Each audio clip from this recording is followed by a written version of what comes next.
quel regard portez-vous sur la politique actuelle de l'actuel président dominicain vis-à-vis effectivement de la question haïtienne?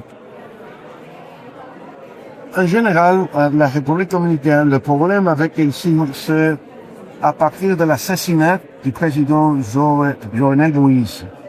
Il y a le pouvoir, vous n'avez pas un pouvoir institutionnalisé, mais des grands criminels qui ont pris contrôle de la société haïtienne.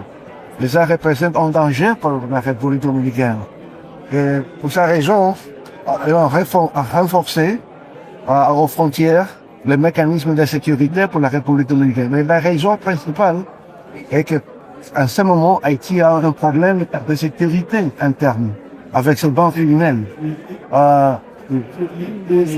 Mais en général, la relation entre les deux pays continue normalement, pour exception de ce qui se passe avec les bancs criminels qui ont substitué la formalité d'un gouvernement élu par le peuple. On parle de parfois de violations des droits humains, etc.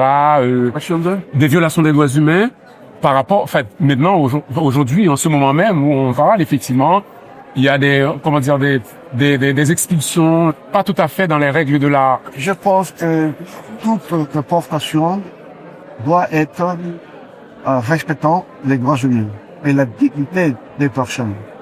C'est-à-dire que si le gouvernement dominicain, à ce moment, doit renforcer l'idée qu'il doit respecter les droits humains.